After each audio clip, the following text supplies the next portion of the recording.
Hello everyone, मैं अनुराग शुक्ला और हम लोग पढ़ रहे हैं नंबर सिस्टम। नंबर सिस्टम में आपको मैंने कुछ क्वेश्चंस करवाए थे पिछले क्लास में एपीजीपी से रिलेटेड। तो जो क्वेश्चन मैंने करवाए थे उस पर काफ़ी लोगों की डिमांड थी 2-3 क्वेश्चन और कराए जाए। तो 1-2 क्वेश्चन और हम लेके आए हैं आपके लिए, वो देखिएगा। बहुत ही अच्छे से क्वेश्चन है। आपको एक लैंग्वेज हम पढ़ के बताते हैं, आप ध्यान से सुनते रहिएगा। लिखा हुआ है, एक व्यक्ति के पास कुछ सेब थे। पहले दिन वह कुल सेब का आधा खाता है, दूसरे दिन वह शेष सेब का आधा खाता है और आगे भी इसी तरह से चलता रहता है। तो लास्ट में बोला गया है कि 5वें दिन खाने के बाद यदि उसके पास 3 सेब बचे हों, 5वें दिन खाने के बाद उसके पास 3 सेब बचे हों, तो प्रारंभ में कितने सेब थे। तो एक आदमी है जो कि सेब खाता है, टोटल क्वांटिटी का, ऐसा नहीं सोचिएगा एक सेब का आधा खाता है, ऐसा लिखा गया है कि टोटल क्वांटिटी का आधा खाता है। मान लीजिए, आपको मैंने ये पिछले क्लास में थोड़ा बहुत बताया था, फिर से समझाते हैं आपको। देखिए 2 तरीका होता है, एक रिवर्स चलिएगा, एक फॉरवर्ड चलिएगा। एक जो आप तरीका लगाते हैं एक्स मान के या ऐसे कुछ सॉल्व करते हैं, वो भी हम बताते हैं आपको, और रिवर्स चलने वाला तरीका जो कि बेहतर है वो भी हम आपको बताएंगे। देखिए सबसे पहले आपको दिया गया, मान लीजिए एक्स सेब आपने मान लिया। सबसे पहले माना आपके पास एक्स सेब थे, तो अगर इसका आधा खा रहा है तो बचा कितना, आधा ही तो बचेगा। आप ऐसे भी कह सकते हैं ये बचे हुए सेब हम लिख रहे हैं, बचे हुए सेब, या इसी को आप निकाल सकते थे खाए हुए सेब। दोनों एक ही आएंगे क्योंकि आधा करने पे आधे बचते हैं, आधे खाते हैं, है ना। आधे में ये टेंशन नहीं होती है कि आप चाहे बचे हुए निकाल लें या फिर खाए हुए सेब निकाल लें, ठीक है। तो आधा करने में कोई दिक्कत नहीं है। तो हम बचे हुए सेब निकालते हुए चलते हैं। एक्स सेब थे अगर, तो x/2 खाया तो x/2 बचा हुआ है। अब जो खाया है सेब उसका आधा खाएगा यानी x/2 का आधा 1/2 खाएगा तो 1/2 बचेगा, यानी x/2 का आधा वो खा लिया होगा तो आधा ही बचा होगा। तो हम बचा वाला निकाल लेते हैं, कितना हो जाएगा x/4। ऐसे ही करते हुए जाएंगे, x/4 इसका फिर आधा खाएगा आधा बचेगा, यानी x/8 फिर आधा खाएगा आधा बचेगा, x/16 फिर से आधा खाएगा आधा बचेगा, x/32। 5 दिन का बोला गया था, एक दिन हो गया, 2 3 4 5, पाँचों दिन का हो गया। अब आपसे कहा गया है कि लास्ट में 5वें दिन 3 सेब बचते हैं, यानी ये कितना बचा हुआ है हमारे पास x/32। यही सेब बचे हुए हैं। x/32 की वैल्यू कितनी है, 3 दी गई है, यानी बचे हुए सेब कितने हैं, लास्ट 3 है, तो x की वैल्यू कितनी आ जाएगी 96। ये होगा आपका आंसर। अब इसी चीज़ को आप रिवर्स में समझिए तो थोड़ा सा ज़्यादा आसानी होगी। हम मान लेते हैं 5वें दिन, 5th डे हम मान रहे हैं डायरेक्टली कि ये लिखा गया है कि 3 सेब 5 दिन खाने के बाद बचे हों, यानी 5वें दिन नहीं बचा हुआ है, 6वें दिन कह रहे हैं 5 दिन खाने के बाद बचे हुए, है ना।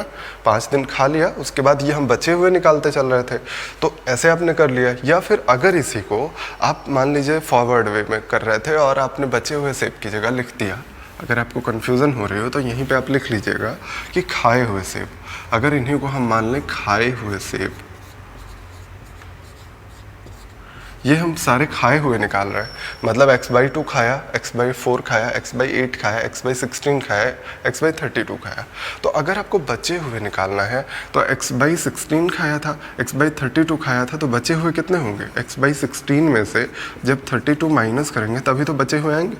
इससे पहले इतना खा लिया था, आज इतना खाया उसने, तो दोनों का डिफरेंस ही तो होगा बचे हुए सेब। तो बचे हुए सेब आपको दिए गए हैं 3, तो यहाँ से भी निकालिएगा तो सेम आएगा। x की वैल्यू यहाँ से 96। चाहे जैसे करिएगा आपका आंसर यहाँ पे सेम आने वाला है। जब दिक्कत कहाँ पे होगी, जब 1/3 1/4 1/5 आएगा, है ना। तो वहाँ पे हम आपको फिर से समझाएंगे अगले क्वेश्चन में। यहाँ पे हाफ करने में बहुत ही आसान होता है, आप चाहे बचे हुए मान लीजिए या खाए हुए मान लीजिए। चलिए अगली तरह से करते हैं, इस तरह से जो हम रिवर्स चलते हैं, जो कि थोड़ा आसान होता है। देखिए यहाँ पे 6th डे 3 बचे हुए हैं, हम 5वें दिन आते हैं, 5वें दिन कितना हो जाएगा, कह रहा है कि आधा खाता है ना। आधा खाता है मतलब कितना, अगर हम कहें कि x का आधा खाता है और आधा खाने के बाद आधा ही बचेगा भी, बचा हुआ यहाँ 3 लिखा हुआ है, तो आधा खाया होगा आधा बचा होगा। अगर आप समझिए इस बात को कि अगर आपसे कहें हम 2 का आधा हम खा रहे हैं तो कितना खा रहे हैं? 1। तो बचा हुआ कितना होगा? आधा ही तो। ये बात आप क्लियर जान रहे होंगे। तो अगर आधा खाया तो आधा बचा हुआ है, और बचे हुए की वैल्यू हमें 3 दी गई है। तो 3 दी गई है तो x की वैल्यू कितनी आएगी? ऐसे ही तो निकालेंगे आप। तो ऐसे ही निकालते चलिए। ये देखिए, अगर ऐसे मानते हुए चलेंगे तो आपको खाया हुआ निकालना पड़ेगा। आप 5वें दिन मान के चलेंगे तो बचा हुआ निकाल सकते हैं डायरेक्टली। तो हम बचे हुए को लेके चलते हैं, बचे हुए सेब मान के चलते हैं। देखिए, बचे हुए यानी रिमेनिंग लिख देते हैं इसको, रिमेनिंग एप्पल। बचे हुए सेब हम मान के चलते हैं, ठीक है। 5वें दिन खाने के बाद बचा हुआ है हमारे पास 3 सेब। तो चौथे दिन कितना बचा हुआ होगा? चौथे दिन खाने के बाद यही वाला कॉन्सेप्ट लगाएंगे फिर से। अगर x/2 बच रहा है, ये 3 के बराबर, तो x की वैल्यू 6। कैसे आया? 3 गुणे 2 किया हमने। तो ऐसे भी लिख सकते हैं आप, 3 गुणे 2। ये बात बहुत ध्यान से देखिएगा, कहा जा रहा है रिमेनिंग निकालना है। हमारे पास 5वें दिन खाने के बाद रिमेनिंग कितना है? 3 है ना, 3 है। तो 3 को 2 से मल्टीप्लाई किया, 2 गुना इधर रहा होगा, तभी तो आधा हुआ है। ये बात आप समझ रहे होंगे। ऐसे ही थर्ड डे हम निकालते हैं। यहाँ पे क्या होगा? इसका भी 2 गुना इधर लिखना पड़ेगा, यानी 3 × 2 × 2। 2 × 2 क्या होता है? 2 का स्क्वायर। तभी तो इसका आधा करेंगे तो यहाँ पे आएगा, आधा ही आधा बच रहा है। ऐसे ही सेकेंड डे हम निकाल लेते हैं, कितना आएगा? 3 × 2 की पावर 3। और फर्स्ट डे 3 × 2 की पावर 4। ये आ गया आपके पास। लेकिन आपको क्या पता चला कि एक दिन खाने के बाद इतना बच रहा है, तो इसके पास ओरिजिनल कितना रहा होगा जब एक को नहीं खाया था? तो क्या करना पड़ेगा? 3 × 2 की पावर 5। ये होगा आपका आंसर। ये इनिशियल था, इसीलिए हमने आपको शुरुआत में क्या लिखा था? यहाँ 6 डे ले लिया था। वो आप थोड़ा कंफ्यूज होते, इसलिए मैंने उसको हटा दिया। बात क्लियर है? अगर आप यहाँ पे 6 डे ले लेंगे तो आप यहाँ डायरेक्टली निकाल सकते हैं। पहले दिन 3 गुणे 2 की पावर 5 आ जाता, लेकिन हमने 6 नहीं लिया आपकी कन्फ्यूज़न हटाने के लिए। क्यों? क्योंकि आपको डायरेक्टली 5 दिन दिया गया। तो 5वें दिन अगर 3 सेब बच रहे हैं तो चौथे दिन कितने रहे होंगे? इसका आधा ही तो खा रहा है, आधा खाने के बाद ये बचा है, तो इसका 2 गुना रहा होगा यहाँ पे, इसका 2 गुना यहाँ पे, 2 गुना 2 गुना, ऐसे करते हुए पहले दिन इतना आया। पहले दिन ये खाने के बाद बचे हुए, देखिए क्या लिखा है? रिमेनिंग। तो इसलिए खाने के बाद बचे हुए पहले दिन 3 गुणे 2 की पावर 4 है। तो ओरिजिनली कितना सेब रहा होगा? 3 गुणे 2 की पावर 5। और कितना होता है ये? 32 गुणे 3 यानी 96। बात क्लियर है आपको? चलिए आगे बढ़ते हैं और एक और क्वेश्चन करते हैं सेम कॉन्सेप्ट पे।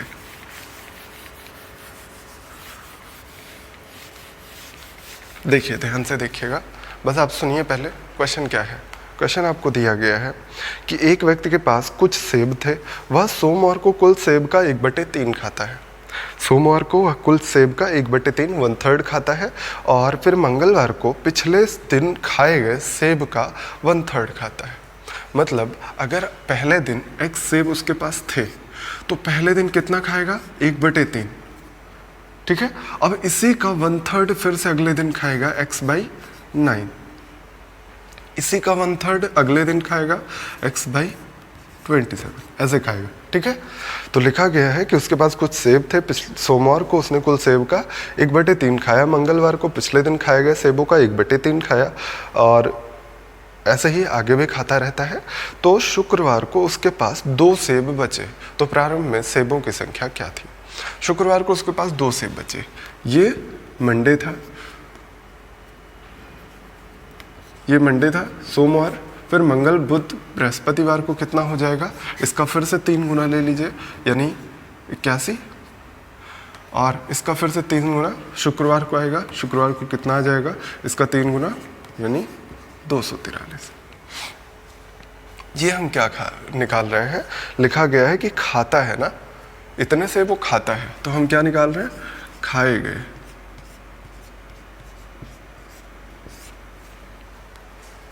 ये खाए गए सेबों की संख्या है। आपको यही दिया गया था। क्वेश्चन फिर से सुनिएगा कि एक व्यक्ति के पास कुछ सेब थे, वह सोमवार को कुल सेब का 1/3 खाता है, अगले दिन मंगलवार को पिछले दिन खाए गए सेबों का 1/3 खाता है, और इसी प्रकार शुक्रवार को उसके पास 2 सेब बचे हुए थे। 2 सेब अगर उसके पास बचे हुए थे तो वो कैसे बचे हुए थे? सॉरी लैंग्वेज मिस्टेक है, देखिए 2 सेब खाए गए थे लिखा है, हाँ ठीक है अब सही है। तो लिखा गया था कि 2 सेब खाए गए हैं, यहाँ पे लैंग्वेज मिस्टेक हो गई है। तो लास्ट दिन अगर उसके पास उसने 2 सेब खाए हैं, यानी इसका मतलब ये लास्ट दिन का खाया गया सेब है। तो अब क्या निकालना है आपको, x/243 इतना हमने लास्ट दिन खाया, और उसने कहा लास्ट दिन हमने खाया कितना, 2 सेब खाया है। तो इसका मतलब x की वैल्यू कितनी आप निकाल देंगे, 2 से मल्टीप्लाई कराइए, 24 दूना 48, 486 सेब आ जाएंगे। बात समझ में आई। इसी को आप रिवर्स वे में करके एक बार चेक कर लीजिए, बहुत ही अच्छा कॉन्सेप्ट है रिवर्स वे वाला। ठीक है, आपको क्या दिया गया है, शुक्रवार को कितना खाया है, 2, है ना। तो इसके पहले अगर बृहस्पतिवार को हम पूछें तो इसका 3 गुना होना चाहिए। देखिए 1/3 सेब खाता है, यही तो लिखा गया है, पिछले दिन का 1/3 खा के तब यहाँ पहुँचते हैं हम। तो अगर 2 × 3 का 1/3 खा लीजिएगा, यानी 1/3 हटा दीजिएगा, तभी तो 2 बचेगा। तो उसी तरह से तभी तो 2 आएगा, मतलब खाने के बाद। तो इसी तरह से और भी आगे हम बढ़ सकते हैं। देखिए अगर हम रिवर्स चलते हैं, देखिए ये बात समझिए फिर से। मान लीजिए ए सेब थे, ए का अगर 1/3 खाया और ये कह रहे हैं 2 के इक्वल है, जो खाया हमने वो 2 दिया गया ना, कि लास्ट दिन हमने 2 सेब खाए। तो ए की वैल्यू क्या हो जाएगी, 3 × इसका यहाँ पे कोई नंबर था a/3, और इसी का सॉरी यहाँ पे कोई नंबर था ए का 1/3 खाना था, और खाया गया जो सेब था वो 2 था। तो ए का 1/3 बराबर 2, तो ए की वैल्यू कितनी आई, 3 × 2। बात समझ रहे हैं। तो ऐसे ही अगर आप रिवर्स वे में चलिए तो बहुत आसान होता है। ये 2 × 3 हो गया, ऐसे ही अगले दिन भी 3 गुना और सेब खाया होगा, 2 × 3 × 3, यानी 3 का स्क्वायर हम लिख देंगे। ऐसे ही अगले दिन चलिएगा तो 2 × 3 × 3 की पावर 3 कर देते हैं, क्योंकि यहाँ 2 बार 3 है, यहाँ 3 बार 3 मल्टीप्लाई होके आएगा। देखिए शुक्रवार हो गया, बृहस्पतिवार, बुधवार, मंगलवार, सोमवार तक आ जाते हैं 2 × 3 की पावर 4। आपसे सोमवार का नहीं पूछा है, आपसे पूछा गया सोमवार के पहले वाला, है ना। कहा गया कि सोमवार से खाना शुरू करता है, सोमवार के पहले उसके पास इनिशियल कितने सेब थे। तो सोमवार के पहले 2 × 3 की पावर 5 थे, तो 81, 243 × 2, फिर से वही 486। ये गड़बड़ हुआ था कि यहाँ पे खाए गए सेबों की संख्या दी गई है, और ये भी 2 जो दिया है वो बचे हुए नहीं, खाए गए सेबों की संख्या है, रिमेनिंग नहीं है। क्लियर होगी बात। तो चलिए आगे बढ़ते हैं, इसको फिनिश करते हैं। अब एक लास्ट चीज़ बची हुई है इसमें, हरात्मक श्रेणी, जिसको बोलते हैं हार्मोनिक प्रोग्रेशन। देखिए हार्मोनिक प्रोग्रेशन क्या होता है, एचपी में कुछ एक्स्ट्रा हम लोग को नहीं पढ़ना पड़ता है, ये बहुत आसान होता है। एपी का उल्टा होता है एचपी। ठीक है, जब भी एपी यानी समांतर श्रेणी आपको मिले, उसी को पलट दीजिएगा तो गुणोत्तर श्रेणी बन जाएगी। मान लीजिए लिखा गया है 2, 1/2, 1/5, ऐसे करके जो भी नंबर लिखा गया है ये सभी एचपी में है। तो आप कह सकते हैं कि इन्हीं को पलट दीजिए, 2, 5, 8, ये सभी एपी में होंगे। बात समझ गए। मतलब हरात्मक श्रेणी में अगर ये हैं तो इन्हीं को पलट दीजिए, रिवर्स कर दीजिए, तो ये क्या हो जाएंगे, एपी में हो जाएंगे। ठीक है, एक क्वेश्चन करते हैं इस पर। बहुत ही कम पूछा जाता है एचपी, इस वजह से चूंकि एचपी बहुत कम पूछा जाता है, एपी पे ही बेस्ड है, इसलिए बहुत कम आता है। हाँ, तो आगे बढ़िए। देखिए एक क्वेश्चन है, एक हरात्मक श्रेणी का चौथा पद 1/12 है, 4th टर्म T4 जो है 1/12 है, और 13वां पद 1/42 है। 13वां पद 1/42 है। तो श्रृंखला का 9वां पद क्या होगा, तो 9th टर्म क्या आएगा। ठीक है, तो आपको पता है एपी क्या होता है, एचपी का उल्टा। एचपी का उल्टा कर दिया एपी हो जाएगा, यानी एपी की अगर एपी का चौथा पद हम निकालना चाहें, ये एपी का चौथा पद अगर निकालना चाहें तो कितना आ जाएगा, इसी को पलट देंगे, अभी मैंने बताया इससे पहले। ऐसे ही एपी का 13वां पद निकालना चाहें तो कितना आ जाएगा, 42 आ जाएगा। अब आपको कॉन्सेप्ट पता है सारा, इसका कॉन्सेप्ट क्या होता है, a + n - 1 × d, ये चौथा पद है, 4 - 1 यानी 3d, 12 हो गया। इसी तरह यहाँ पे रखिए a प्लस n-1 यानी 12d 42 हो गया। ऐसे ही दोनों को माइनस कर लीजिए आप, दोनों इक्वेशंस को माइनस करिएगा तो यहाँ पे कितना आएगा 9 आ जाएगा, यहाँ 30 आ जाएगा, है ना। d की वैल्यू क्या कितनी आ जाएगी 30/9, ठीक है। तो 10/3 हो गया d हमारा। फिर आप निकाल सकते हैं हम यहाँ से a की वैल्यू कितनी आ जाएगी, d की वैल्यू रख दीजिए 10 यानी a की वैल्यू आ गई 2। अब आपको निकालना है 9वां पद, है ना, t9 निकालना है। तो 9 निकाल लेते हैं, a प्लस n-1 यानी 8d, यही तो करेंगे। a की वैल्यू 2 है 8, d की वैल्यू 10/3 है यानी कितना आ जाएगा 3 दूना 6, 86/3। लेकिन ये किसका पद आया हमारे पास, ये AP का है, AP का 9वां पद आया।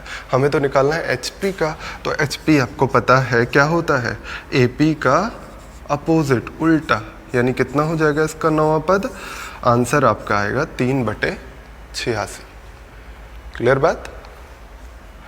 अब देखिए आपको मीन के बारे में नहीं बताया, अरिथमेटिक मीन और ऐसे ही ज्योमेट्रिक और हार्मोनिक मीन। हेडिंग लगा लीजिएगा, अरिथमेटिक मीन, ज्योमेट्रिक मीन और हार्मोनिक मीन।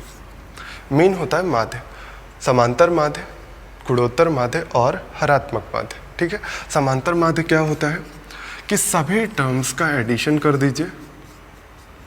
मान लीजिए n टर्म्स है,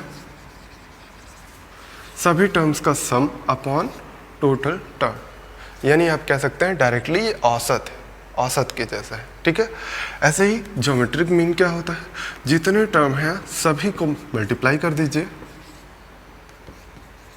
और उसका nth रूट ले लीजिए, उसका nth रूट। मान लीजिए 2 टर्म है, अगर 2 टर्म दिए गए हैं तो 2 रूट लेंगे, 3 टर्म है तो यहाँ 3 लिखेंगे, यहाँ 4 टर्म है यहाँ 4 लिख लेंगे। क्लियर है बात। ऐसे ही हार्मोनिक मीन क्या होता है कि हार्मोनिक मीन स्पेशली 2 ही में पढ़ा जाता है। ए बी अगर 2 नंबर हो तो 2ab by a plus b। क्यों होता है, यही वाला कॉन्सेप्ट लगाना है आपको कि अगर a और b हार्मोनिक मीन में है तो 1/a और 1/b किस में हो जाएंगे, AP में हो जाएंगे। AP क्या होता है, 2 टर्म्स का सम अपॉन 2, ये तो करते हैं 2 टर्म्स का सम अपॉन 2, तो वैसे ही निकाल लीजिएगा, इसको सम करके अपॉन 2 कर दीजिएगा, तो सॉरी उल्टा हो गया, a plus b upon 2a।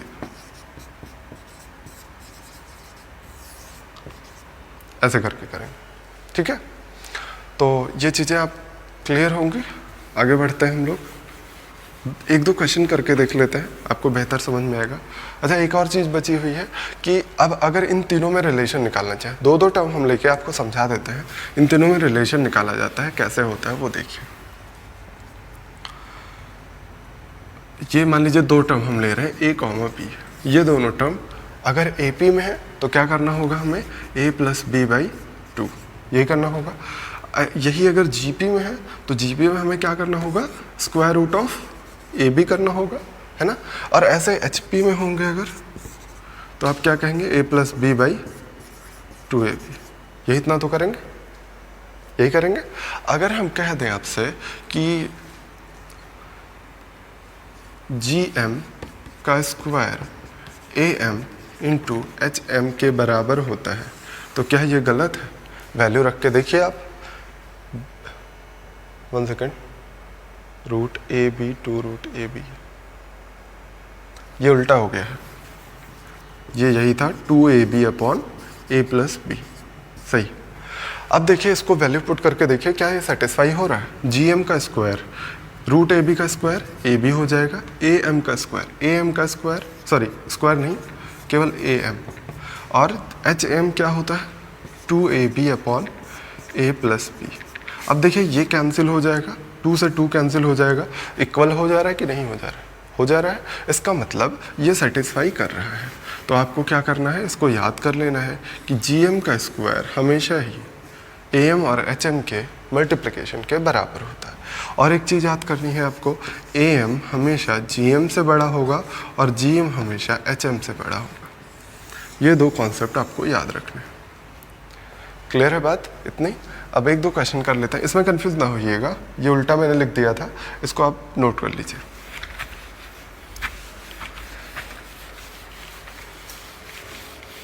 देखिए एक दो क्वेश्चंस के लिए बढ़ते हैं हम लोग। दिया गया है कि 3, 9 और 27 का जीएम क्या होगा, गुणोत्तर माध्य। तो गुणोत्तर माध्य आपने पता किया अभी कि जो भी नंबर्स हैं उनके मल्टीप्लिकेशन लिखने हैं और जितने नंबर हैं उतना रूट लगाना है ना, क्यूब रूट लेना पड़ेगा यहाँ क्योंकि 3 नंबर है। तो आप निकाल लीजिए, 9 3 27, 27 का मतलब कि 9 आ जाएगा बाहर, चेक कर लीजिए एक बार। हाँ 9 आ जाएगा बाहर, ठीक है। और सारे क्वेश्चन आप करिएगा, मैंने बहुत ज़्यादा क्वेश्चन नहीं लिया है क्योंकि आपको आगे की चीज़ें भी पढ़ानी है, ठीक है। चलिए अब हम लोग शुरू करते हैं सीरीज़ के बारे में, है ना। श्रेणियाँ अगर आप पढ़ चुके हैं तो आप सीरीज़ के क्वेश्चंस करते हैं। अब सीरीज़ के हम क्वेश्चंस कराने चल रहे हैं। सबसे पहले बहुत बेसिक सा कॉन्सेप्ट, आपको कॉन्सेप्ट थोड़ा सा समझा देते हैं हम। देखिए सबसे पहले आपको ये वाले क्वेश्चन मिलते हैं, ऐसे लिखा होता है 1 2 2 3 3 4 4 5, ऐसे करते हुए लिखा होता है 99 और 100। ये क्वेश्चन बहुत बार आपको मिल चुका होगा, है ना। इसका बेसिक भी आपको जानना है और जल्दी करने का तरीका भी जानना है, मतलब एक फॉर्मूले के फॉर्मेट में हम लोग इसको याद भी करेंगे, ठीक है। तो समझिए इस चीज़ को। देखिए अगर इसको हम चाहें तो 1/1 -1/2 लिख सकते हैं, क्या कोई फ़र्क पड़ेगा? अगर एलसीएम लीजिएगा 2 × 1 और -1, 2 - 1 1 होता है, 1 ऑलरेडी था, यहाँ भी हो गया है, और 1 2, कोई फ़र्क नहीं है। ऐसे ही अगला टर्म चेक कर लीजिए, देखिए क्या फ़र्क पड़ा, 3 - 2 1 ही होता है, 1 ही लिखा गया, कोई दिक्कत नहीं है। तो ऐसे ही आप सॉल्व करते हुए चले जाते हैं। 1 ये 3 4 में ब्रेक किया, ऐसे ही लास्ट में 99 और 100 में ब्रेक। ये बात क्लियर है आपको? अब क्या करते हैं, देखिए ये कैंसिल हुआ, ये कैंसिल हुआ, ऐसे ही सभी नंबर कैंसिल होते जाते हैं। अगर पहले वाले का पहला टर्म बचा है तो लास्ट वाले का लास्ट टर्म बचेगा, अगर पहले वाले का दूसरा टर्म बचा है तो लास्ट वाले का पहला टर्म बचेगा। क्लियर है बात? तो यही ध्यान रखना है आपको कि पहले वाले का अगर पहला टर्म बचा है तो लास्ट वाले का लास्ट वाला टर्म हमेशा बचता है। तो ये क्या लिख लेंगे आप, 1 - 1/100, यानी आंसर आ जाएगा आपका 99/। क्लियर होगी बात? अब इसी चीज़ को आप दूसरी तरह से पढ़ेंगे। एक और क्वेश्चन ले लेते हैं, फिर दोनों आपको समझा देते हैं, ठीक है। एक क्वेश्चन हम लेते हैं जो थोड़ा सा अलग हो, जैसे यहाँ पे ले लें हम 1 और 3, 3 और 5, 5 7, ऐसे ही करते हुए जाते हैं हम, ऐसे ही करते हुए लास्ट में हम लेते हैं 97, 99, ये ले लेते हैं, या फिर आप ले सकते थे 99 100, जो 99 × 101, कुछ भी ले सकते हैं। अब देखिए क्या करना है आपको, फिर से आप वही काम करते हैं, 1/1 1/3 1/3 1/5 1/5 1/7, ऐसे ही माइनस करते हुए लिखते हैं आप, और यहाँ पे क्या लिखते हैं 97 और 99। लेकिन आपने ध्यान दिया कि हम तो ऐसा लिख ही नहीं सकते हैं, क्योंकि इसको अगर आप सॉल्व करिएगा तो 3 × 1 - 1 कितना हो जाएगा, 2 आ जाएगा। यहाँ भी 2 मिलेगा, फिर यहाँ पे चेक करिए, यहाँ भी 2 मिलेगा, यहाँ भी चेक करिए, यहाँ भी 2, हर जगह ऊपर 2 आ रहा है। हमें तो 1 दिया गया था, हमने तो एक्स्ट्रा 2 ले आया। हमने अगर एक्स्ट्रा 2 लिया है तो हम कहते हैं कि 1/2 से पूरे इक्वेशन को डिवाइड कर दो। 2 से डिवाइड कर दिया यानी 1/2 से मल्टीप्लाई कर दिया, वही बात है। तो अगर 1/2 कर दिया पूरे इक्वेशन में, तो जो 2 यहाँ पे आया था ये कैंसिल होगा, फिर ये अंदर मल्टीप्लाई होगा, यहाँ पे जो 2 आया था वहाँ कैंसिल होगा, सभी 2 कैंसिल हो जाएंगे और आपकी इक्वेशन सेटिस्फाई हो जाएगी। बात समझ में आ गई होगी? तो अब क्या करेंगे आप, सेम वही प्रोसेस, सारे स्टेप्स कैंसिल होते हुए जाएंगे।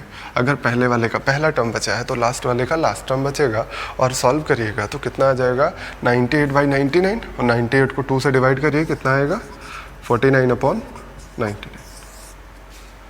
समझ में आ रही होगी बात? अब इसी चीज़ का आप कॉन्सेप्ट याद कर लीजिए। ये तो था बेसिक चीज़ें जो आपको बतानी थी हमें। अब इसी चीज़ का आपको कॉन्सेप्ट याद कर लेना है।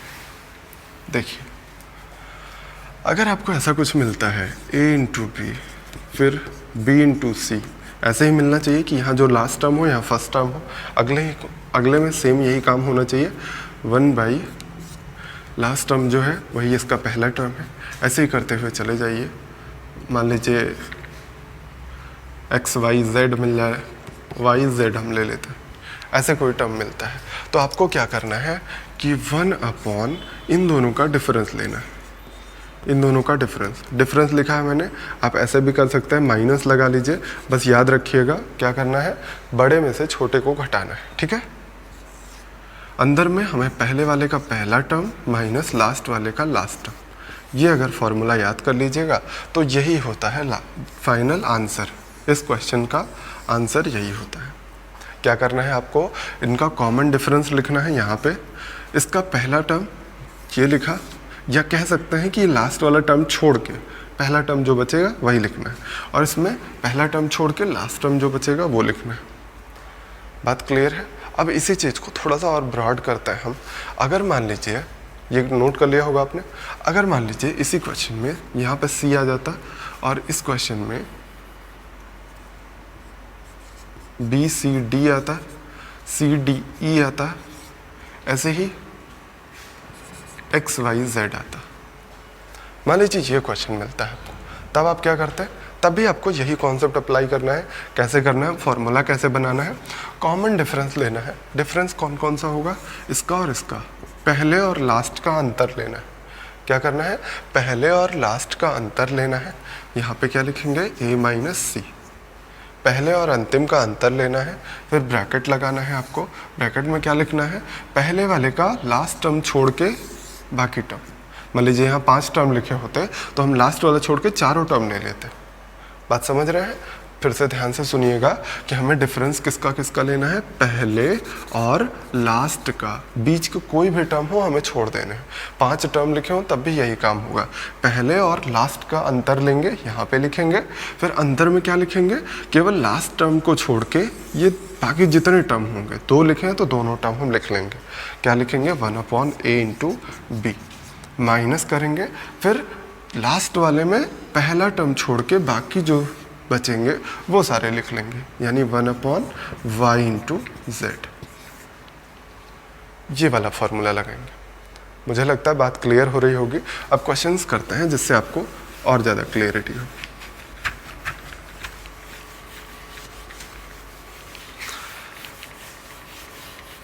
देखिए, अब क्वेश्चंस आपके लिए लेके आए हम बहुत सारे, तो वो क्वेश्चंस स्टार्ट करते हैं।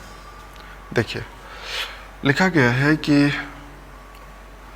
मेंस में पूछा गया क्वेश्चन है 1/3, 1/3 इंटू 7, 7 इंटू 11, ऐसे ही करते हुए दिया गया है। और लास्ट में लिखा गया है 1/899,903। ऐसे ही एक और क्वेश्चन हम ले लेते हैं, साथ में ही आपको दोनों समझाते चलेंगे। 1/147, 147 और 7, 10, 13, ऐसे ही करते हुए 13, 16, 19। ये 2 क्वेश्चन हम ले रहे हैं एक साथ, ठीक है। दोनों आपको समझाते हैं। क्या करना है आपको, 1/ इन दोनों का डिफरेंस। डिफरेंस क्या होगा, 4 आएगा, है ना। इन दोनों का डिफरेंस लिखा, फिर ब्रैकेट में पहले वाले का पहला टर्म, लास्ट वाले का लास्ट टर्म, यही हो जाएगा आपका आंसर। इसको सॉल्व कर लीजिए। 900 माइनस 3 करिएगा तो 900 आ जाएगा। 900 को 4 से डिवाइड कर सकते हैं, बिल्कुल कर सकते हैं। 4 दूना 8, 4 दूना 8, 4 5 20, कितना आ जाएगा नीचे, 903। ये आएगा, ओह सॉरी, नीचे 3 और आएगा। अब 3 से देखिए हो रहा है डिवाइड, 3 से क्या 9 से डिवाइड हो रहा है। थोड़ा सा और इसको सॉल्व कर लीजिए। 9 दूना 18, 9 5 45, 3 3 9 और 1, ये होगा आपका फाइनल आंसर। बात समझ गए हैं। इसी तरह इसमें आ जाइए, सेम कॉन्सेप्ट यहाँ पे अप्लाई करते हैं। 1/, मैंने कहा पहले और लास्ट का अंतर लीजिएगा, इसका और इसका, कितना आएगा 1/6। ब्रैकेट में। अब लास्ट नंबर छोड़ के बाकी दोनों नंबर हमें लेने हैं इसमें, यानी 1/1 इंटू 4 लेना है, माइनस लास्ट वाले का लास्ट नंबर छोड़ के, सॉरी पहले वाले का लास्ट छोड़ना है, लास्ट वाले का पहला छोड़ना है, बाकी दोनों नंबर लेना है। कितना आएगा 1/16 इंटू 19। इसी को सॉल्व कर लीजिए।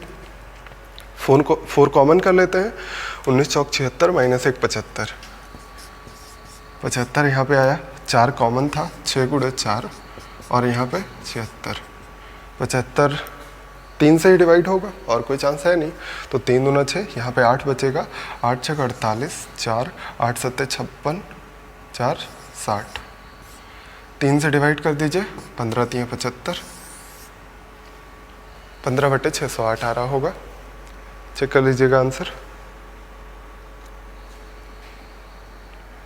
1 इंटू 4 एक बार चेक कर लीजिए, 25, अच्छा सॉरी 3 से काटा तो यहाँ 25 आएगा। हाँ आंसर सही है। कॉन्सेप्ट तो समझ में आ रहा है ना आपको, तो कुछ और क्वेश्चंस करते हैं जिससे आपका कॉन्सेप्ट एकदम क्लियर हो जाए। अभी जो आपने किया है पहला क्वेश्चन मैंने बताया जिसमें आपको बेसिक बताया, उस पर भी आप अप्लाई करके देखिएगा। मैं वर्बली आपको बोलते हुए चल रहा हूँ। 1 इंटू 2 2 इंटू 3 वाला क्वेश्चन था, 1 2 2 3 3 4 ऐसे ही करके था। उसमें क्या होगा, डिफरेंस क्या आएगा, 1 का आएगा। 1/1 ब्रैकेट में लिखेंगे, 1/1 माइनस 1/100। देखिए सेम कॉन्सेप्ट का सेम आंसर आएगा। ठीक है, तो कर लीजिएगा उसको इसी कॉन्सेप्ट पे। चलिए हम लोग आगे बढ़ते हैं। एक बहुत ही बढ़िया क्वेश्चन है, लिखा गया 1 2 1 4 2 3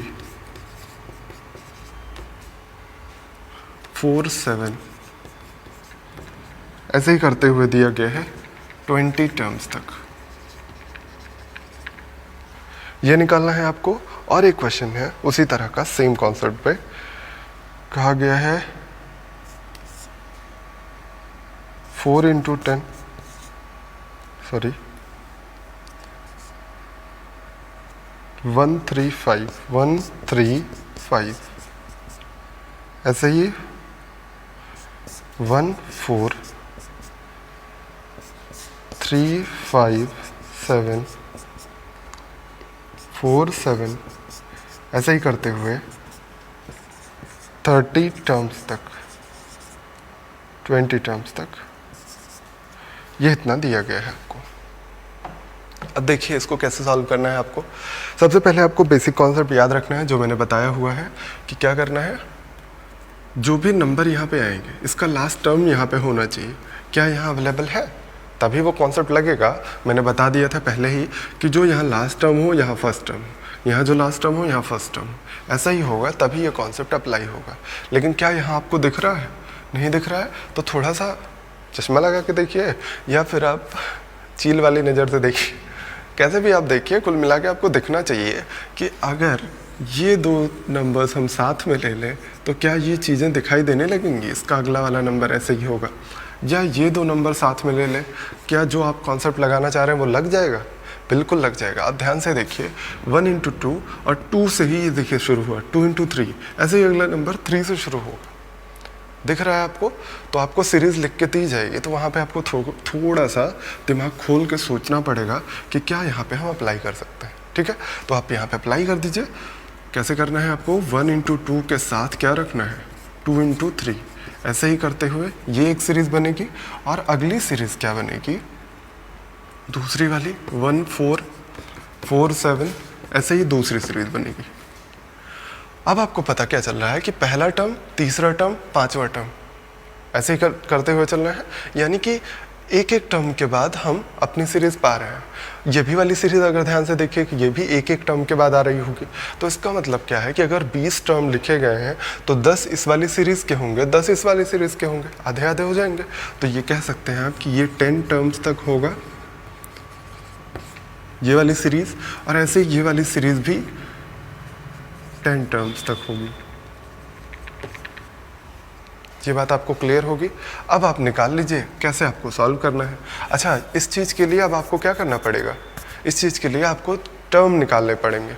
लास्ट टर्म क्या है आपको मैंने बताया क्या कि पहला term minus 1 upon last term, यही तो लिखना है। तो पहला टर्म और लास्ट टर्म भी तो आपको पता करना पड़ेगा। तो ये 20 टर्म अगर दिए गए हैं तो आप निकाल लीजिए सब में क्या क्या होगा। देखिए इसका 10वां टर्म क्या आएगा, AP GP आपने पढ़ लिया है। देखिए AP लग रही कि नहीं, 1 2 2 3 3 ऐसे ही करके चल रहा है ना।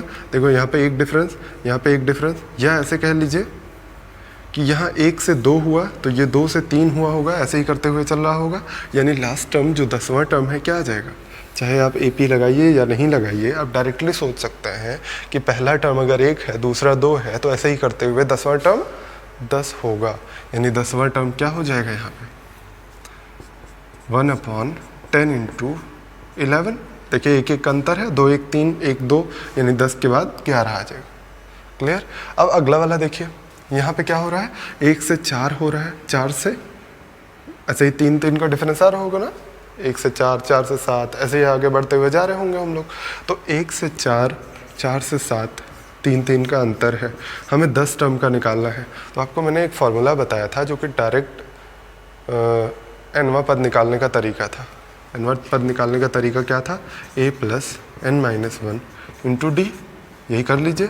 a कितना है, पहला टर्म कितना है 1, n-1, 10वां टर्म आपको निकालना है तो n-1 यानी 9 और d कितना आ रहा है 3, तो 28 आ जाएगा। तो 28 डायरेक्टली लिख दीजिए। यहाँ पे 10 टर्म्स जो लिखा है मैंने यहाँ पे लिख सकते हैं आप कि यहाँ 28 आ गया।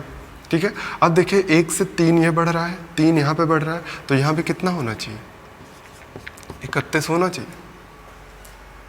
ठीक है। जो सीरीज चल रही होगी उसी में आपको सॉल्व करना है। अब इनको आप सॉल्व कर दीजिए। इसमें क्या आ जाएगा 1 कॉमन डिफरेंस, कॉमन डिफरेंस कितना है 1 पहले में का लास्ट छोड़ के पहला टर्म माइनस लास्ट वाले में पहला वाला टर्म छोड़ के लास्ट वाला टर्म, यही वाला तो लिखा है, और प्लस ऐसे ही इसमें भी करिएगा 1 इसका डिफरेंस कितना है 3 है, ब्रैकेट में पहले वाले का पहला टर्म और लास्ट वाले का लास्ट वाला टर्म। अब दोनों इक्वेशंस को सॉल्व कर दीजिए। ये कितना आ जाएगा 10/11, 10/11 आ जाएगा, प्लस यहाँ पे कितना आ जाएगा 30 यानी 10/31। तो ये 310 और 10 कॉमन कर लीजिए, डायरेक्टली आप सॉल्व कर लीजिएगा। 420 आ जाएगा और इससे मल्टीप्लाई करिएगा 11 3 33 1 34, यही आ रहा होगा आपका आंसर। मुझे लगता है आपको क्लियर हो रहा होगा। यही कॉन्सेप्ट सेम आपको अप्लाई करना है अगले वाले क्वेश्चन में। तो अगला वाला क्वेश्चन हम बताते हैं।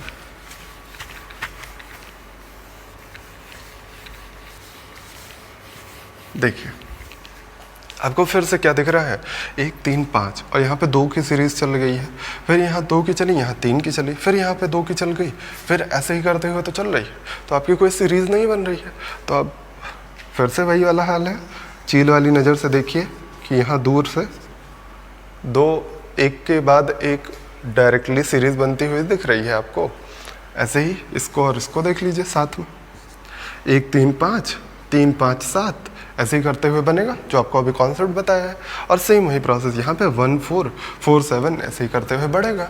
यानी इनको आप अलग अलग कर लीजिए। कितना 1 3 5, इनको एक साथ किया और इनको 3 5 7, ऐसे ही अगला टर्म रहा होगा जो भी वो रहा होगा 5 7 और 9, है ना, ऐसे ही करते हुए रहा होगा। और ये भी आपको पता है एक एक टर्म के बाद मिलता हुआ जा रहा है, यानी आधी सीरीज इसकी होगी आधी सीरीज इसकी होगी, यानी 10 टर्म्स तक ये होंगे। और इसी के साथ प्लस करके हम लिख देते हैं दूसरा वाला, ये कितना है 1 4, अगला है 4 7, ऐसे ही करते हुए 10 टर्म इनके पास आ जाएंगे। तो अब बस इसी को पूरा सॉल्व कर लेना है। अच्छा एक चीज़ और कि 10 टर्म आपको निकालने पड़ेंगे अभी, तो पहले 10 टर्म निकाल लीजिए। 10वां टर्म इसका क्या आएगा आपको निकालना है। यहाँ से 1 से 3 हुआ है, 3 से 5 होगा, ऐसे ही करते हुए बढ़ेगा। यानी कि आप 10वां टर्म इसका निकालना चाहते हैं तो फिर से वही फार्मूला लगाइए। आपको लिखना नहीं है बार बार, कोशिश करिए माइंड में करने की। nवां पद क्या होता है a + n-1 इंटू डी। तो आप सोचिए कि a आपको क्या मिल गया, 1 मिल गया, 1 मिल गया, a आपको मिला 1, तो a + n-1 यानी 10 - 1 9 इंटू डी। डी कितना मिल रहा है 1 से 3 हो रहा है, 2 हो रहा है, 9 दूना 18 1 19 मिल गया। आप अगर दिमाग में करेंगे कैलकुलेशन तो ये लिखना नहीं पड़ेगा, बहुत ही आसानी से होगा। ठीक है, तो आप सॉल्व करके देखिएगा। 19 आएगा टर्म यहाँ पे, पहला 19 आ गया। अब देखिए 3 2 5 2 7, हर जगह 2 2 का गैप है, यानी 19 21 और 23 ये हो जाएंगे टर्म। ठीक है, ऐसे ही इसमें आ जाइए, इसमें भी 10वां टर्म हमें निकालना है। a plus n minus one into d, a plus n minus n 9 into d, d कितना हो रहा है 1 से कितना हो रहा है 4, 3 का गैप है तो डी 3 हो जाएगा, तो 9 3 27 का 28 हो जाएगा। यहाँ पे ये आ जाएगा 28 और 1 से 4 हुआ यानी 3 का गैप है, यहाँ भी 3 का गैप, हर जगह 3 का गैप चल रहा है, तो कितना आ जाएगा 31। बात क्लियर हो रही है?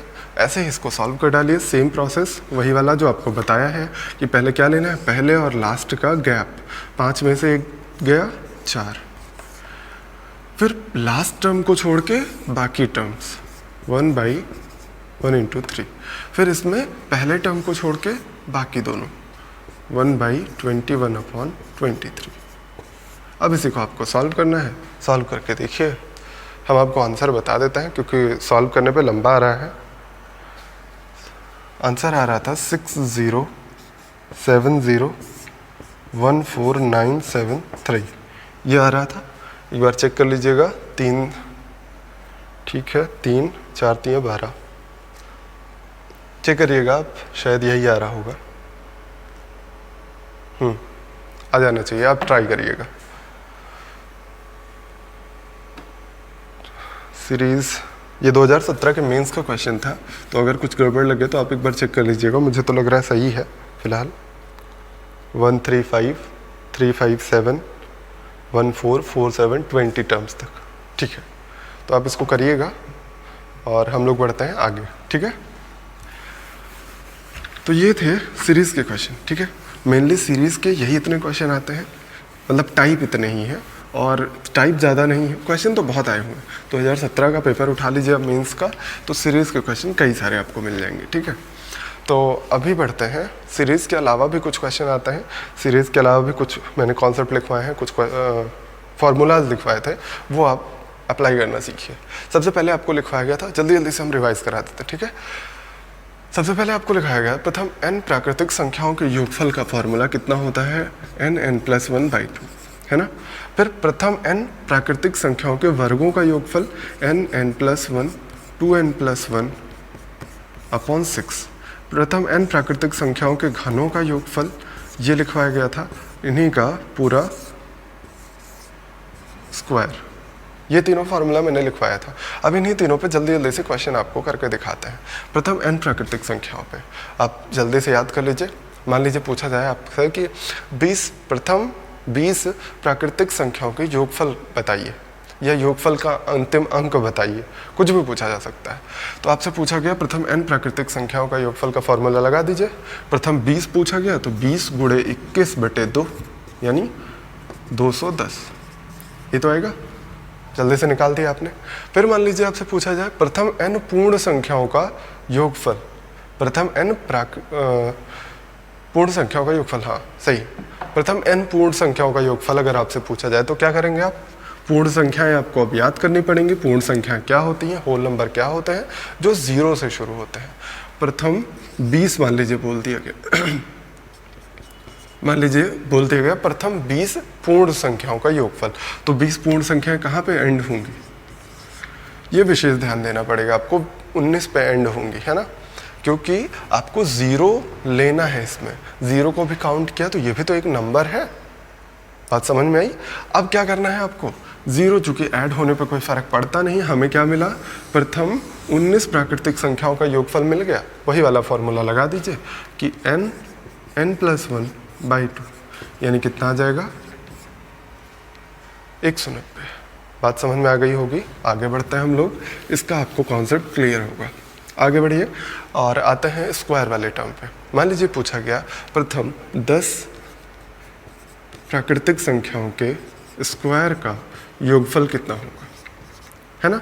तो इस पर आप फॉर्मूला लगाइए, n+1 2n+1/6 कैंसिल कर दीजिए, 3 × 7 = 21, और ये 2 बार जाएगा 5, 55 और 7 से मल्टीप्लाई कर दीजिए, 7 पचे 35, 7 पचे 35, 3। ये बात समझ में आ रही होगी आपको, इसमें तो कोई परेशानी नहीं होगी। लेकिन परेशानी आपको तब आना शुरू होती है जब आपको कुछ और नंबर दे दिए जाते हैं। देखिए हम आपको बताते हैं, ये तो बेसिक सी चीज़ें थी। मान लीजिए आपको कह दिया जाए कि 21 का स्क्वायर 22 का स्क्वायर ऐसे करते हुए 35, हाँ ऐसे कुछ दे दिया जाए, तो इसका योगफल बताइए। तब आप कंफ्यूज होते हैं, क्योंकि हमने क्या लिखवाया हुआ है, प्रथम n प्राकृतिक संख्याओं का योगफल, प्रथम n प्राकृतिक संख्याओं के वर्गों का योगफल, प्रथम n प्राकृतिक संख्याओं के घनों का योगफल, ऐसा लिखवाया है ना। प्रथम n चाहिए हमें, मतलब शुरुआत से चाहिए, तभी आप ये फॉर्मूला अप्लाई कर सकते हैं। यहाँ पे नहीं कर सकते हैं। तो आपने क्या कहा, मेरे दिमाग में एक आइडिया आया है कि हम क्या करते हैं, 1 स्क्वायर 2 स्क्वायर 3 स्क्वायर ये सारा ऐड कर देते हैं। कहाँ तक, हमारे पास 20 स्क्वायर नहीं है, 21 से तो अवेलेबल ही है। ये सारा जोड़ा अगर, तो आपको ये इतना घटाना भी पड़ेगा। तो आपने कहा हमसे क्या दिक्कत है, हम तो तुरंत घटा देते हैं, घटाने में तेज हो गए हैं। कहिए कोर्स घटा दें, एसएससी घटा देगी फिर आपको, इसलिए आप ध्यान से पढ़ाई करिए। देखिए आपने कहा कि इतना हमने ऐड किया है, इतना हमें सब्सट्रैक्ट भी करना पड़ेगा। इतना क्यों ऐड किया है, क्योंकि हमें क्या चाहिए था, प्रथम n प्राकृतिक संख्याओं के वर्गों का योगफल। हमें फार्मूला लगाना था, इसलिए हमने इतना ऐड कर लिया अपने पास। क्लियर हुई बात, बस इतने का फार्मूला लगा दीजिए। प्रथम 35 प्राकृतिक संख्याओं के वर्गों का योगफल तुरंत लगा दीजिए, 35, ये वाला लगाइएगा फार्मूला, 36 और 35 दूना 70, 1 71 बटे 6 और माइनस क्या करना है, प्रथम 1 से 20 तक लिखा गया है, 20 वाला भी लगा दीजिए, 20, 21, 41, ये इतना तो करना था। बस इसी को सॉल्व कर दीजिए थोड़ा सा, तो 6 छक 36 आ गया यहाँ पे, 6 से फिर कैंसिल होगा, ये 10 बार जाएगा, ये 7 बार, ये इतना आने वाला है। इसी को सॉल्व कर दीजिए आप, तो 35 दूना 70 मिल जाएगा आपको। यहाँ पे 3 बचा 21, इसको मल्टीप्लाई कर लेते हैं। देखिए 6 बचे 30, 3, 6 3 18, 3 21, 21 और 71 का मल्टीप्लिकेशन करना है, जल्दी से मल्टीप्लाई कर लीजिए। 1 आएगा, फिर 2 9 और 7 दूना 14, माइनस करना है, वहाँ पे मिलेगा आपको 70, 70 गुणे 41 यानी, अच्छा ये 0 नहीं लगाया, 0 भी होगा। अब आप ये मल्टीप्लाई कर दीजिए, 7 7 चौक 28, 28 और 70 इसमें से माइनस करना है, तो आप माइनस करके आंसर लिख दीजिए। 0 यहीं पे रहेगा, 7 4 11 हो जाएगा, 9 8 0 और 12, यही आने वाला है आपका आंसर। एक बार कैलकुलेशन चेक कर लीजिएगा, कोई दिक्कत होगी तो बताइए। समझ में आई बात, तो ऐसे ही आपको स्क्वायर वाले नंबर सॉल्व करने का, ठीक है। अब आते हैं क्यूब वाले पे, ठीक है। अगर आपसे पूछा जाए प्रथम n क्यूब्स का एडिशन, 1 क्यूब 2 क्यूब 3 क्यूब ऐसे ही करते हुए जाए, मान लीजिए 10 क्यूब, इतना हमको निकालना है, तो फार्मूला आप तुरंत लगाएंगे, n+1 10 × 11 अपॉन 2, इसी का क्या करना है, स्क्वायर करना है, यानी ये कितना मिल जाएगा आपको 55 का स्क्वायर कर दीजिए। या मुझे लगता है स्क्वायर करना थोड़ा सा मुश्किल होगा 55 का, इससे अच्छा है कि आप इसी को स्क्वायर करके तब डिवाइड करिए। 11 का स्क्वायर 121 हो जाएगा, 00 अपॉन ये 4 से डिवाइड करिएगा 4 हो जाएगा, ये 2 का स्क्वायर 4 से डिवाइड करिए 25 ये मिल जाएगा, 25 मल्टीप्लाई करिए 25 25 दूना 50 2 52 5 25 1 25 5 30, जैसे भी आप कर पाइए, कैलकुलेशन आपके ऊपर है, केवल आपको हम कॉन्सेप्ट समझा देते हैं, ठीक है। तो ये वाला भी हो गया। इसी तरह जैसे सेम कॉन्सेप्ट पे अगर आपको मिल जाता है कि जैसे अभी पिछला क्वेश्चन करवाया कि 20 क्यूब 30 21 क्यूब 22 क्यूब ऐसे करके मिल जाए, तो आप कर लेंगे अब कि 1 से 20 तक का माइनस कर दीजिएगा और प्लस कर दीजिएगा, क्लियर हो जाएगा। तो और कुछ क्वेश्चन करते हैं जो कि आए हुए हैं पेपर में। देखिए आपको एक क्वेश्चन दिया गया है कि 21 क्यूब 22 क्यूब ऐसे ही करते हुए 32 क्यूब तक कहा गया है कि इसमें इकाई का अंक क्या होगा। इसके इकाई का अंक आपसे पूछा गया है। इकाई का अंक निकालने के लिए आपको पूरा एडिशन पता होना चाहिए। तो आपने फिर अभी तक जैसे किया है कि 1 क्यूब 2 क्यूब, ये सारा 20 21 से दिया गया है, तो 20 क्यूब तक का प्लस कर दीजिए। और अगर आपने प्लस किया है तो आपको क्या करना पड़ेगा, माइनस करना पड़ेगा। सभी को आप 20 क्यूब तक माइनस भी कर दीजिए। माइनस करने पे इक्वेशन बैलेंस हो जाएगी। सॉल्व कर लीजिए उसको फटाक से। सॉल्व करने पे क्या मिलेगा आपको, 32 गुणे 33 बटे 2 इसका स्क्वायर माइनस ये क्या मिलेगा 20 21 बटे 2 का स्क्वायर। ये दोनों स्क्वायर मिल गए। थोड़ा सा सॉल्व कर लीजिएगा तो क्या मिल जाएगा 16, है ना। तो 16 3 48, 16 3 48 और 8 4 12 52, इतने का स्क्वायर हो जाएगा ये। और ये कितना मिलेगा 210 का स्क्वायर। अब ये थोड़ा सा आसान हो गया, ए स्क्वायर माइनस बी स्क्वायर मिल गया आपको। एक बार जोड़ लीजिए, एक बार घटा लीजिए, कितना आ जाएगा। जोड़ने पे मिल जाएगा आपको 8 2 1 3 5 2 7, और घटाने पे क्या मिल जाएगा 8, और इसको घटाइएगा तो 1 और 3, इतना ही मिलेगा। आपसे पूछा गया लास्ट डिजिट यूनिट डिजिट, तो 8 और 8 का मल्टीप्लिकेशन कितना होगा, आंसर होगा आपका 4 आएगा। ठीक है, बात समझ में आ रही है। चलिए अगला क्वेश्चन करते हैं इस पे बेस्ड।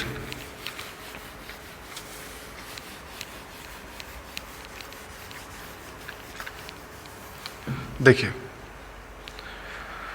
आपको दिया गया है कि एक सीरीज दी गई है 2 5 10 7 ऐसे ही करते हुए अप टू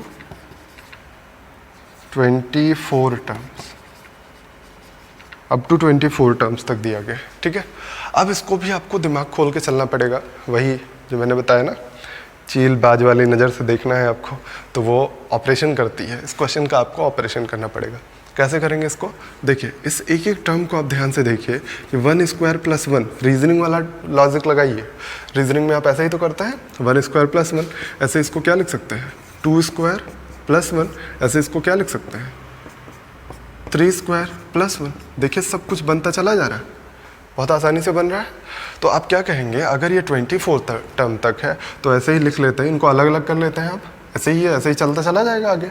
तो आप क्या लिखेंगे 1 square plus 2 square plus 3 square, ऐसे ही करते हुए हम जाएंगे 24 टर्म्स तक, प्लस ये 1 1 1 1 कितने बार आएगा 24 टाइम्स आएगा, तो कितना हो जाएगा 1 × 24।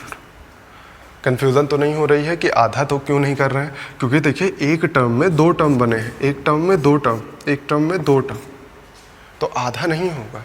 ये जब 2 टर्म को मिला के हम एक टर्म बनाते हैं तब आधा होता है। बात समझ में आ रही है। तो आप क्या कह रहे हैं, ये हो गया पूरा, इसी को सॉल्व कर दीजिए। कितना होता है formula n + 1 2n+1 upon 6 plus ये हो गया 24। सॉल्व कर दीजिए। इसको सॉल्व करने पे तो 6 चौक 24 और 25 चौका 100, तो 4924 मिल जाएगा आपको। आपका आंसर आना चाहिए 4924। चेक कर लेते हैं एक बार, आंसर है 4924। ठीक है, और एक आध क्वेश्चन कर लेते हैं हम जल्दी से।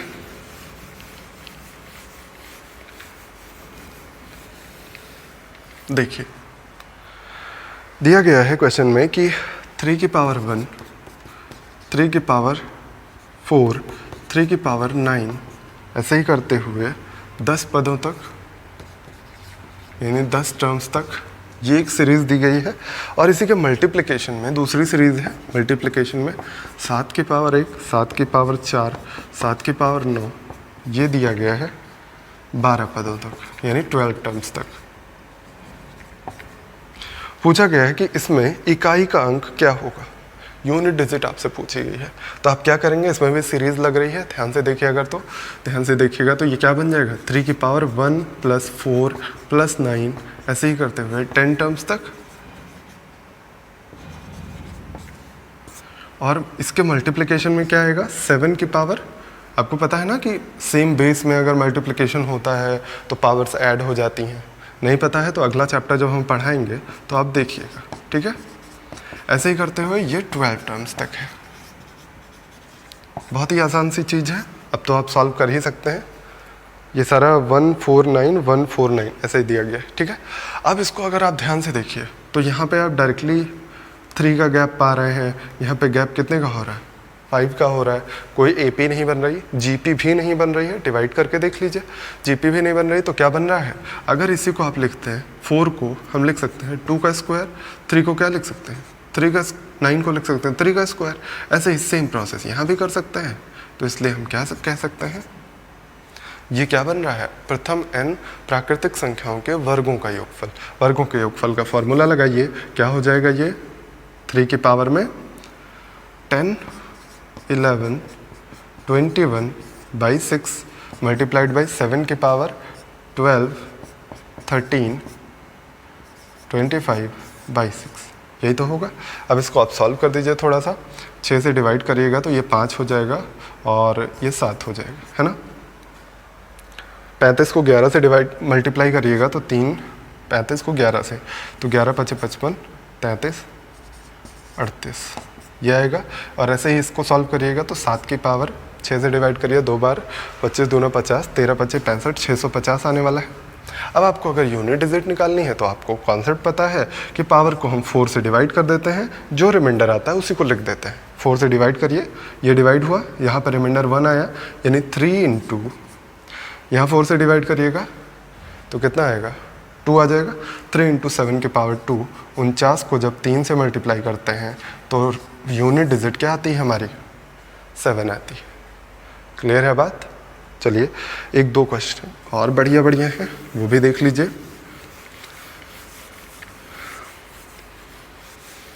अगर आपको दिक्कत आ रही है किसी भी क्वेश्चन में या कहीं पे भी तो आप कमेंट सेक्शन में बता सकते हैं, तो हम आपके क्वेश्चन लेके फिर से सॉल्व कराते हैं, ठीक है।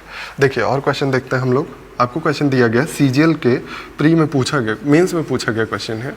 ये ऐसे लिखा हुआ था 1.2 का स्क्वायर प्लस अगला लिखा गया 2.3 का स्क्वायर, 3.4 का स्क्वायर।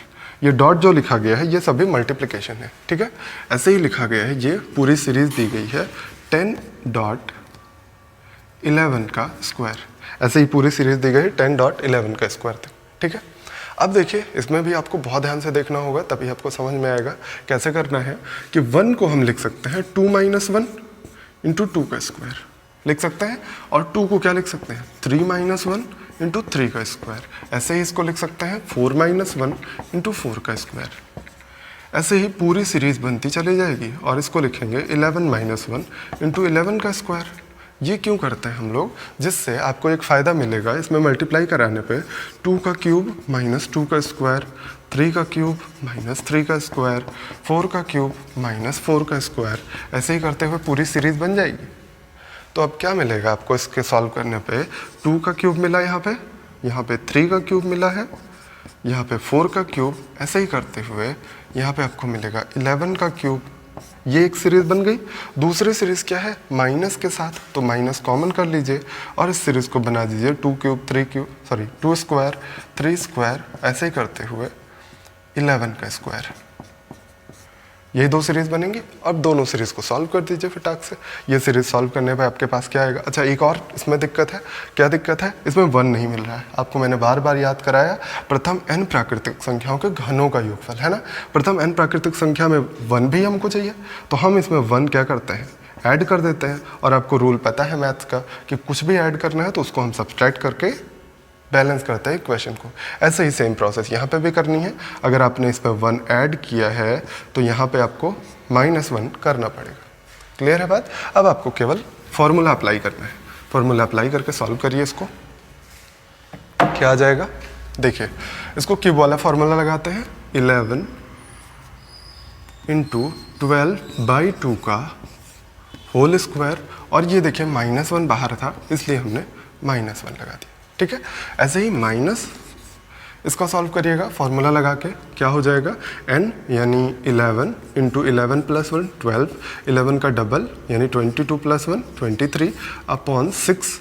और इसमें क्या करना है आपको? -1 भी लगा हुआ है, ये लिख दिया आपने। इसी को सॉल्व कर दीजिए तुरंत। 6 बार जाएगा 66 का स्क्वायर -1, और यहाँ पे क्या आएगा? 6 दूना 12, 23 दूना 46, 46 को 11 से मल्टीप्लाई करिएगा तो 11 × 6 = 66 और 11 × 4 = 44, 50। -1 भी कर देते हैं डायरेक्टली 505। ये आपको माइनस करना है, ये इतना है आपके पास। अब 66 का स्क्वायर कर दीजिए, 66 का स्क्वायर आता होगा ऐसे लिख के तुरंत मल्टीप्लाई करके कर लिया करिए। 36 और 36, 36 72 और 3 75, 7 36, 7 6 13, 4356 होता है। लिख लीजिए यहाँ पे 4356 माइनस ये दोनों ऐड होके 506 बना देंगे, माइनस कर दीजिए 0 5 और 8 3। ये आपका आंसर आएगा। आपसे पूछा गया था यूनिट डिजिट क्या होगी, तो यूनिट डिजिट इसमें क्या आ रही है, 0 आ रही। बात क्लियर होगी। एक बार कैलकुलेशन चेक कर लीजिएगा। और कोई क्वेरी होगी तो आप बिल्कुल बता सकते हैं। और अगले क्लास में हम लोग कुछ मिसलेनियस टॉपिक्स पढ़ेंगे, तो उसके लिए तैयार रहिएगा। आज के लिए इतना ही रखते हैं। Thank you very much.